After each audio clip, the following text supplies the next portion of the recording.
Congress party అధికారంలోకి రాగానే ధరణిని పెద్ద భూతంలాగా చూపించడం ప్రారంభించింది. ధరణిని అడ్డం పెట్టుకొని టీఆర్ఎస్ నాయకులు భూదందాలకు పాల్పడ్డారని, భూ కబ్జాలకు పాల్పడ్డారని, ఎన్నో వేల ఎకరాలను మాయం చేశారని కాంగ్రెస్ నాయకులు తీవ్రంగా ఆరోపించారు. ధరణిపై ఒక పెద్ద కమిటీనే వేశారు. ధరణిలో లోపాలు సరిచేయాల్సిందేనని పట్టుబట్టారు, విమర్శలు చేశారు, పోరాడారు. అధికారంలోకి వచ్చిన తర్వాత దాన్ని ఒక పెద్ద అజెండాగా మలిచే ప్రయత్నం చేశారు. అటు పిమ్మట ధరణి అవసరమే కానీ ధరణిలోని లోపాలను సరిచేస్తామని, ఆ ధరణికి సరికొత్త పేరుతో మరలా తిరిగి ప్రవేశపెడతామని కాంగ్రెస్ పార్టీ కొంత మెత్తబడింది. అటు పిమ్మట ధరణిపై కాంగ్రెస్ పార్టీ మాట్లాడడం మానేసింది. ఇదంతా నిశితంగా మనం గమనిస్తుంటే గతంలో విభజిత ఆంధ్రప్రదేశ్ రాష్ట్రంలో రాష్ట్ర ఖజానాను మేనేజ్ చేయడానికి ధరణి లాంటి ఒక కంప్యూటరైజ్డ్ సాఫ్ట్వేర్ సిఎఫ్ఎంఎస్ అన్న పేరుతో నాడు చంద్రబాబు నాయుడు ప్రవేశపెట్టారు. కంప్యూటరైజేషన్ అంటే ఎంతో మోజుండే చంద్రబాబు నాయుడు ఈ సిఎఫ్ఎంఎస్ ద్వారా ప్రభుత్వ నిధుల యాజమాన్యాన్ని ఎంతో పారదర్శకంగా నిర్వహించాలనే ఉద్దేశంతో దీనిని ప్రవేశపెడుతున్నట్లు చెప్పారు. మొదట్లో అంతా బాగానే సవ్యంగా జరిగింది.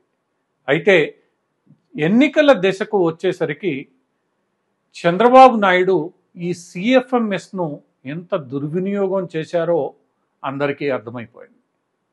ఎందుకంటే పారదర్శకంగా ఖజానాలలో ఉన్న నిధులను నిర్వహించాల్సిన ప్రభుత్వమే దొడ్డిదోవన ఆయా ఖజానాల్లో ఉన్న నిధులను మళ్లించి చంద్రబాబు నాయుడు ఎన్నికల ముందు ప్రవేశపెట్టిన పసుపు కుంకుమలను అందించడానికి వాడుకునేశారు. ఏ సాఫ్ట్వేర్ అయితే పారదర్శకతతో నిధుల యాజమాన్యాన్ని చేయాలన్న తలంపుతో తీసుకొని రాబడిందో అదే సాఫ్ట్వేరు నాటి ముఖ్యమంత్రి అభీష్టాన్ని నెరవేర్చడానికి దుర్వినియోగం చేయబడింది. ఇది బహిరంగ రహస్యం. నాడు సత్యనారాయణ అనే కీలక అధికారి చంద్రబాబుకి ఈ మార్గాన్ని నేర్పాడు. అదే సత్యనారాయణ వైఎస్ జగన్ అధికారంలోనికి వచ్చిన తర్వాత గత 5 ఏళ్లుగా అదే స్థానంలో కొనసాగుతున్నారు. అదే సత్యనారాయణ నుండి జగన్మోహన్ రెడ్డి ప్రభుత్వం కూడా చంద్రబాబు చేసిన దుర్వినియోగాన్ని ఇంకా చక్కగా తమదైన శైలిలో పూర్తి స్థాయిలో ఆ సాఫ్ట్వేర్ను దుర్వినియోగం చేసేసింది. రాష్ట్ర ఖజానాల్లో ఆయా విభాగాల్లో ఉండాల్సిన నిధులను ఈ సాఫ్ట్వేర్ ద్వారా ఇష్టానుసారం మళ్లించడం జరుగుతోంది. ఇష్టానుసారం తమకు తోచిన వారికి ఇవ్వడం జరుగుతోంది. ఇష్టానుసారం దుర్వినియోగం చేయడం జరుగుతోంది. ఏ ఉద్దేశంతో అయితే సిఎఫ్ఎంఎస్ను ఎంతో ఆడంబరంగా చంద్రబాబు నాయుడు ప్రవేశపెట్టాడో అదే సిఎఫ్ఎంఎస్ను తనకు అనుకూలంగా ఆయన వాడుకున్న తీరును జగన్ ఎంతో చక్కగా నేర్చుకొని దానిలో నైపుణ్యం సాధించి దానిని తనకు అనుకూలంగా పూర్తి స్థాయిలో మలుచుకునేశారు. అంటే ఒక కంప్యూటరైజ్డ్ వ్యవస్థ ఎంతో లాభాలను చేపట్టాల్సిన వ్యవస్థగా ప్రజలకు కనిపించాల్సిన రీతిలో కనిపించకుండా అది పూర్తిగా పాలకుల యొక్క దుర్వినియోగానికి మాత్రమే ఉపయోగపడేలా తయారైపోయింది. ఎందుకంటే కంప్యూటరైజేషన్ ద్వారా పారదర్శకత ఖచ్చితంగా ఉంటుంది. ప్రతి దానికి ఒక లెక్క కంప్యూటర్లో రికార్డ్ అయి ఉంటుంది. ఇది ఒక రకంగా మొత్తం వ్యవహారాన్ని ఎటువంటి అవినీతికి తావు లేకుండా నిర్వహించడానికి దోహదపడుతుంది. అదే సందర్భంలో అదే కంప్యూటర్లో ఉన్న లేదా అదే కంప్యూటర్ సాఫ్ట్వేర్లో ఉన్న కొన్ని లోపాలను వినియోగించుకొని దాన్ని దుర్వినియోగం కూడా చేయొచ్చు, తద్వారా లాభం పొందొచ్చు. ఈ అంశాన్ని నిశితంగా గమనించిన ఏ రాజకీయ పార్టీ ఈ వ్యవస్థల్ని తమకు అనుకూలంగా మలుచుకోవడానికి వీలు లేకుండా వదిలిపెడతాయి. ఆంధ్రప్రదేశ్లో నాడు చంద్రబాబు చేసిన పని జగన్మోహన్ రెడ్డి ఎంతో దిగ్విజయంగా తనకు అనుకూలంగా మలుచుకున్నట్లే ఈరోజు ధరణి విషయంలోనూ జరుగుతోందా? ఎందుకంటే ధరణిలో తనకు అనుకూలంగా ఏమైనా చేసుకోవచ్చు ప్రస్తుత ప్రభుత్వ పాలకులు. గతంలోని బీఆర్ఎస్ పాలకులు ఏం చేయవచ్చో మార్గాన్ని సునిశ్చితంగా చూపించారు. ఎందుకంటే ఆ రోజు ఉన్న అధికారులే ఈ రోజు కూడా ఉన్నారు. అదే అధికారులు నాడు ఏం చేశారో ఈరోజు చెప్తున్నారు. ఎందుకంటే అధికారులు ఆ రోజు వారికి మద్దతు పలుకుతారు, ఈరోజు వీరికి మద్దతు పలుకుతారు. ఇదే విషయం ఫోన్ ట్యాపింగ్లోనూ తేలిపోతోంది. ఏ ప్రభుత్వ అధికారులు నాడు బీఆర్ఎస్ ప్రభుత్వం మాటలు విన్నారో ఈరోజు కాంగ్రెస్ ప్రభుత్వం మాటలు విని అదే ప్రభుత్వ అధికారుల మీద కేసులు పెట్టుకుంటున్నారు. కాంగ్రెస్ ప్రభుత్వం కూడా అదే అధికార దుర్వినియోగాన్ని కదా పాల్పడుతోంది. అంటే ధరణిలో కాంగ్రెస్ ప్రభుత్వం ఈ పని చేయదన్న దానికి గ్యారంటీ ఏమైనా ఉందా? ఏమీ ఉండదు. ఎందుకంటే తమకు అనుకూలమైన వ్యవస్థల్ని ఏ ప్రభుత్వమైనా వదులుకోవడానికి సిద్ధంగా ఉండదు.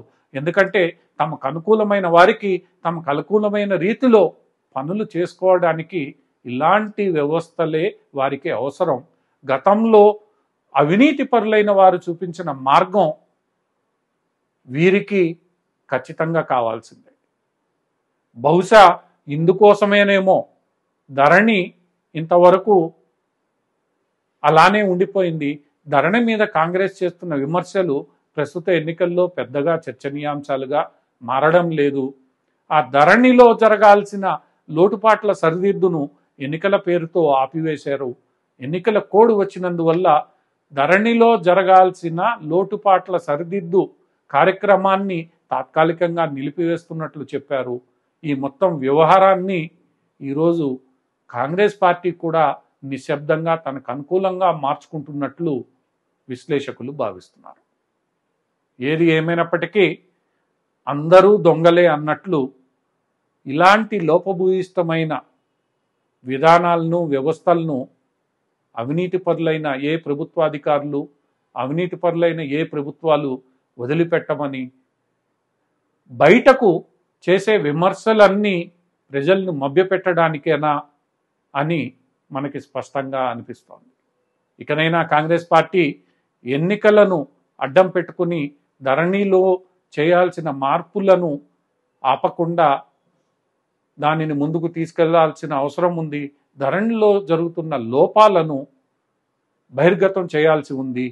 ఆ ధరణిలో జరిగిన లోపాలపై జ్యుడిషియల్ ఎంక్వైరీ వేయాల్సిన అవసరం ఉంది. ఎందుకంటే కాంగ్రెస్ పార్టీ కరెంటు థర్మల్ స్టేషన్లపై జ్యుడిషియరీ ఎంక్వైరీ వేసింది, ఇరిగేషన్ ప్రాజెక్టులపై వేసింది. మరి ధరణికి సంబంధించిన అవకతవకలపై కాంగ్రెస్ పార్టీ జ్యుడిషియల్ ఎంక్వైరీ వేయలేదు.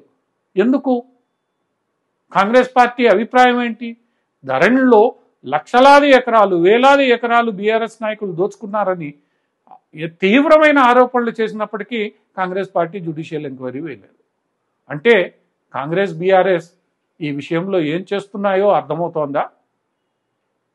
దీనిపై నిర్ణయం తీసుకోవాల్సింది ప్రజలే.